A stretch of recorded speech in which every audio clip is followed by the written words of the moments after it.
राधे राधे प्रिय भक्तों, जय माता दी। नवरात्रि की आप सबको ढेरों सारी शुभकामनाएं। छठा दिन माँ कात्यायनी की पूजा की जाती है और कथा सुनी जाती है। आइए सुनते हैं। आप सभी पर माँ कात्यायनी की कृपा सदैव बनी रहे।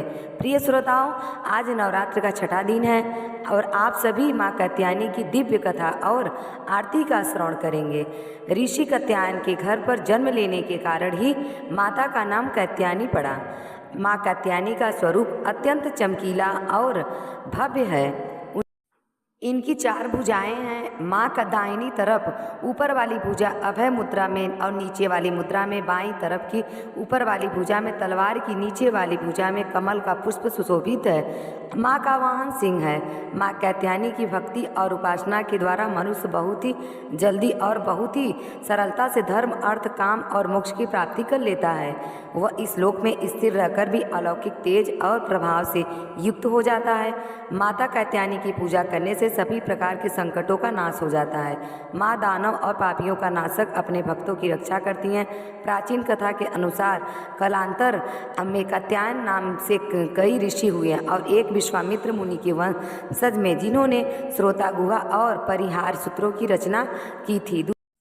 दूसरे गोमल पुत्र थे, जिन्होंने छंदों के परिष्ठ कर्म प्रदीप की रचना की थी। और तीसरे कात्यायन पर व रुचि समुद्र के पुत्र थे, जो पाणिनि सूत्र के प्रसिद्ध वार्तिक का थे। कात्यायन कत ऋषि के गोत्र में उत्पन्न ऋषियों को कहा जाता है। सबसे पहले कत नामक ऋषि के पुत्र ऋषि कात्य हुए। उन्हीं का नाम कात्य के गोत्र में विश्व प्रसिद्ध महर्षि कात्यायन उत्पन्न हुए, जिन्होंने भगवती जगदम्बा की कई वर्ष तक कड़ी तपस्या की। और फिर एक दिन प्रसन्न होकर देवी जगदम्बा ने कात्यायन ऋषि के दर्शन दिए और तब कात्यायन ऋषि ने उनसे अपनी पुत्री के रूप में अपने घर पर जन्म लेने की प्रार्थना की। तब देवी ने कात्यायन ऋषि से वरदान किया कि पुत्री के रूप में उनके घर में जन्म लेंगी। और इस प्रकार अपने वचन का पालन करती हुई देवी जगदम्बा ने कात्यायन ऋषि के यहाँ जन्म लिया और वह महिषासुर दैत्य का वध किया। और कथा के अनुसार भगवान श्री कृष्ण के प्रति रूप में प्राप्त करने के लिए ब्रज की गोपियां ने इन्हीं देवी की पूजा कालिंदी यमुना के तट पर की थी। और देवी कात्यायनी को ब्रजमंडल की अधिष्ठात्री देवी के रूप में भी पूजा जाता है। दरअसल ब्रज की गोपियां सांवले सलोने श्री कृष्ण पर अपना सब कुछ न्यौछावर कर चुकी थी। अब उनके जीवन में इच्छा थी कि केवल एक बार श्री कृष्ण के चरणों का कृपा प्रसाद पाने की। सोते जागते, उठते बैठते, खाते पीते हर समय, यानी कि जीवन की प्रत्येक गति में उन गोपियों को मन में श्री कृष्ण के वश गए थे। उन्हें आवश्यकता थी तो केवल श्री कृष्ण की हरिझाक, उनके कमल रूपी श्री चरणों में आश्रय प्राप्त करने। और जब भी श्री कृष्ण मथुरा चले तब सारी गोपियां बेचैन हो गईं, व्याकुल हो गई। उन्हें व्याकुलता भरे क्षणों में किसी ब्रज गोपी ने अपनी दादी नानी के मुख से यह सुन लिया कि कात्यायनी देवी व्रत के अनुष्ठान से मनवांछित वर प्राप्त होता है। बस फिर क्या था, ब्रज की सारी कुमारी गोपियां ने नंद बाबा के लाडले कामदेव की छवि को धूमिल करने वाले और सूर्य की आभा से भी अधिक दिव्यमान गोविंद माधव को प्राप्त करने के लिए मन में दृढ़ विश्वास कर सामूहिक रूप से देवी कात्यायनी को प्रसन्न करने के लिए कात्यायनी व्रत करने का संकल्प एक साथ ले लिया। ब्रज गोपियां ने अपने प्राण प्रियतम को प्राप्त करने के लिए माँ कात्यायनी के पूजन का व्रत विशुद्ध भाव से प्रारंभ कर दिया। जब हेमंत ऋतु आई, उसके पहले ही महीने में अर्थात मार्ग मास में नंद बाबा के ब्रज की कुमारी कात्यायनी देवी की पूजा और उपवास करने लगी। वे केवल हवि श्याम नहीं खाती थी। वे कुमारी गोपियां पूर्व दिशा का सूरज लाल होते होते यमुना जल में स्नान कर लेती थी, यानी ब्रह्म मुहूर्त में उठ जाती थी और तट पर ही देवी की बालुका से मूर्ति बनाकर सुगंधित चंदन, पुष्प, तरह तरह के नैवेद्य, धूप, दीप, छोटी बड़ी भेंट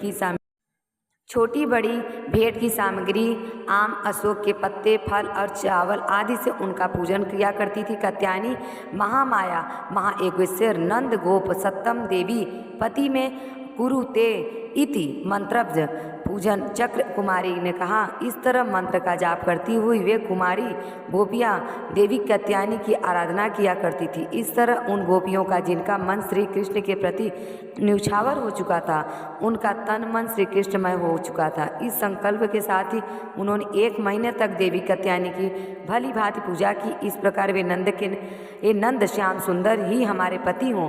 वे प्रतिदिन ब्रह्म मुहूर्त में ही नाम लेकर एक दूसरे सखी को पुकार लेती और फिर एक दूसरे के हाथ में हाथ डालकर ऊंचे ऊंचे स्वर से भगवान श्री कृष्ण की लीला और नामों का गान करती हुई यमुना जल में स्नान करने के लिए जाती। एक दिन सारी गोपियां ने प्रतिदिन की तरह यमुना जी के तट पर जाकर अपने अपने वस्त्र उतार दिए और भगवान श्री कृष्ण के गुणों का गान करती हुई बड़े आनंद से जल क्रीड़ा करने लगी। भगवान श्री कृष्ण सनकादि आदि योगेश्वर के सभी ईश्वर हैं।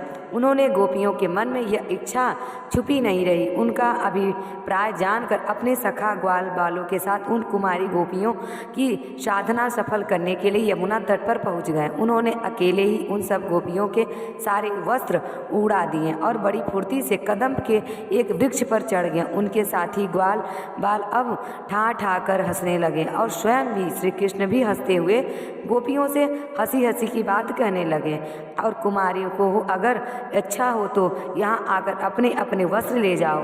तुम लोगों ने सच कहता हूँ, मैं हंसी मजाक बिल्कुल नहीं कर रहा हूँ। तुम लोग व्रत करते करते दुबली हो गई हो। यह मेरे सखा ग्वाल बाल जानते ही हैं कि मेरी कोई भी बात नहीं झूठी होती। और मैं सुंदरियों, अगर तुम्हारी इच्छा हो तो अलग अलग आकर अपने अपने वस्त्र ले लो या सब एक साथ आ जाओ, मुझे इसमें कोई आपत्ति नहीं है। भगवान श्री कृष्ण की यह बात हंसी मजाक देखकर गोपियाँ का हृदय प्रेम से सराबोर हो गया। वे फिर थोड़ा सा कुचा शर्मा कर एक दूसरे के गोपियों को देख कर मुस्कुराने लगी। जल से बाहर नहीं आई तब भगवान ने हंसी हंसी में यह बात कही। तब उन्होंने विनोद से कुरियों का चित करते हुए उनको भी खींच गया। वे ठंडे पानी में गले तक डूबी हुई थी और उनका शरीर थरथरा काँप रहा था। तब उन्होंने जल में बैठे बैठे श्री कृष्ण से कहा, प्यारे श्री कृष्ण, तुम ऐसी अनिति भरी बातें मत करो। हम जानते हैं कि तुम नंद बाबा के लाडले हो, लाला हो, हमारे प्यारे हो। सारे ब्रजवासी तुम्हारी सराहना करते हैं। हमें कष्ट मत दो, हमारे वस्त्र हमें दे दो, नहीं तो हम जाकर सभी नंद बाबा से कह देंगे। तब श्री कृष्ण मुस्कुराते हुए बोले, गोपियों, तुम्हारी मुस्कान पवित्रता और प्रेम से भरी हुई है। देखो, जब तुम अपने को मेरी दासी स्वीकार करती हो तो मेरी आज्ञा का पालन करना चाहती हो तो यहाँ आकर अपने वस्त्र ले लो। वो गोपियाँ जल में बहुत देर तक बैठी हुई थी, ठंड के मारे काँप रही थी। किसी तरह सकुचा हुए वे गोपियाँ यमुना जी से बाहर निकली। उस समय उन्हें ठंड बहुत सता रही थी। उनके इस शुद्ध भाव से भगवान बहुत ही प्रसन्न हुए और उन्हें अपने आस पाई देखकर और उन्हें पास में उन्होंने गोपियों के वस्त्र अपने कंधे पर रख लिए। फिर बड़ी प्रसन्नता से मुस्कुराते हुए बोले, अरे गोपियों, तुमने जो व्रत किया था ना, उसे मुझे अच्छी तरह निभाया और उसमें संदेह नहीं है। लेकिन इस अवस्था में वस्त्रहीन होकर तुमने जल में स्नान किया, इसी तो जल के अधिष्ठान देवता वरुण का और यमुना जी का अपराध हुआ। इसीलिए अब इस दोष को शांति के लिए तुम अपने हाथ जोड़कर सिर से लगाओ और उन्हें झुककर प्रणाम करो। इसके बाद अपने अपने वस्त्र ले जाओ। भगवान श्री कृष्ण की यह बात सुनकर उन गोपियों ने ऐसे ही समझा कि वास्तव में वस्त्रहीन होकर स्नान करने से हमारे व्रत की त्रुटि आ गई। अब उसकी निर्विध पूर्ति के लिए उन्होंने समस्त कर्मों के साक्षी श्री कृष्ण को नमस्कार किया, क्योंकि उन्हें नमस्कार करने से ही सारी गलतियां और अपराध का मार्जन हो जाता है, सब क्षमा हो जाते हैं। जब यशोदानंद भगवान श्री कृष्ण ने देखा कि सब कुमारी गोपियां मेरी आज्ञा के अनुसार प्रणाम कर रही हैं, तब वे बहुत प्रसन्न हुए।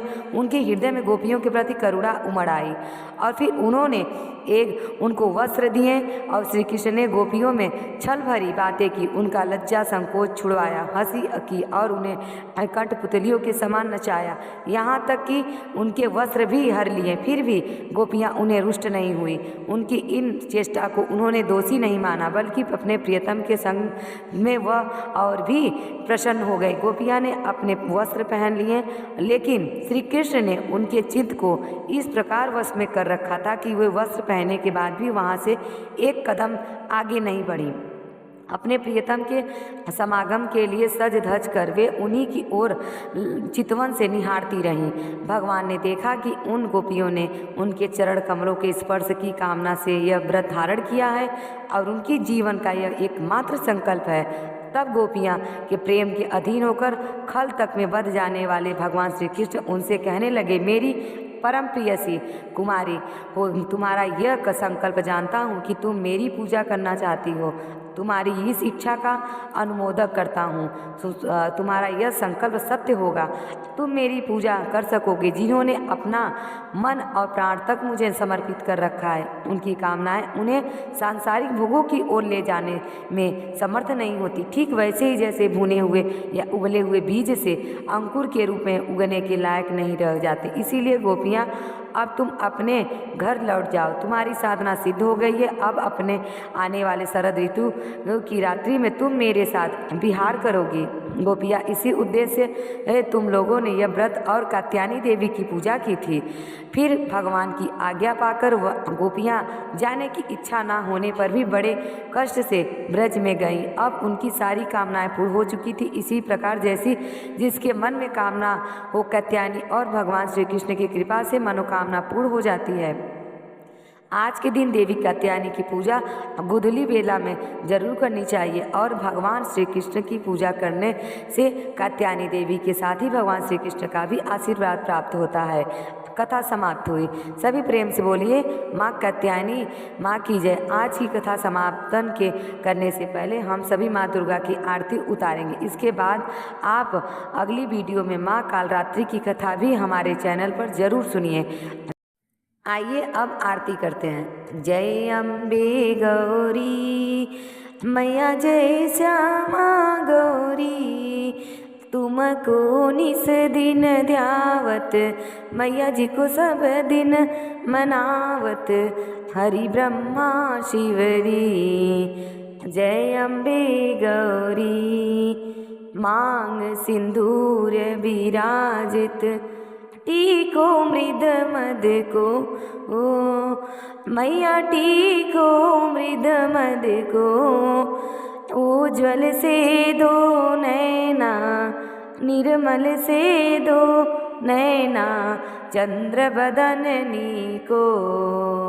जय अम्बे गौरी कनक समान कलेवर, रक्तांबर राजे, मैया रक्तांबर राजे, रक्त पुष्प गलमाला, लाल फूल गलमाला, कंठन पर साजे।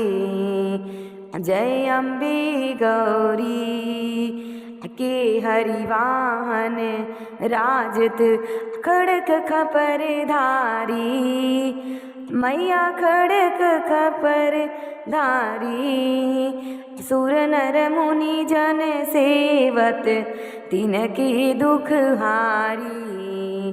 ओम जय अम्बे गौरी कानन कुंडल शोभित, नासाग्रे मोती, मैया नासाग्रे मोती, कोटिक चंद्र दिवाकर, कोटिक सूर्य प्रभा करे, राजत सम ज्योति। जय अम्बे गौरी शुंभ निशुंभ विदारे, महिषासुर घाती, मैया महिषासुर घाती, द्रोण विलोचन नैना, मधुर विलोचन नैना, निस दिन मदमाती।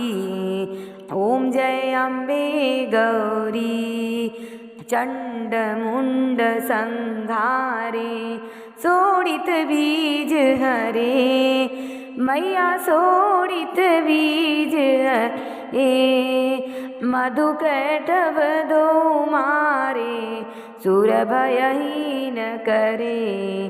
जय अम्बे गौरी ब्रह्माणी रुद्राणी, तुम कमला रानी, मैया तुम कमला रानी, आगम निगम बखानी, वेद पुराण बखानी, तुम शिव पटरानी। ओम जय अम्बे गौरी, 64 योगिनी गावत नृत्य करत भैरो, मैया नृत्य करत भैरो। बाजत ताल मृदंगा, बाजत ढोल मृदंगा, और बाजत डमरू। जय अम्बे गौरी, तुम ही जग की माता, तुम ही हो वरता, भक्तन के दुख हरता, सुख संपत्ति करता। जय अम्बे गौरी, भुजाचार अति शोभित, वर मुद्राधारी, मन वांछित फल पावत, सेवत नर नारी। जय अम्बे गौरी, कंचन ढाल विराजित, अगर कपूर बाती, श्रीमल के तुम्हें राजत, कोटि रतन ज्योति। जय अम्बे गौरी, श्री अम्बे जी की आरती, जो कोई नर गावे, मैया प्रेम सहित गावे। कहत शिवानंद स्वामी, भजत भोले नंद स्वामी, सुख संपत्ति पावे। जय अम्बे गौरी, मैया जय श्यामा गौरी, तुमको निस दिन ध्यावत, हरि ब्रह्मा शिवरी। जय अम्बे गौरी,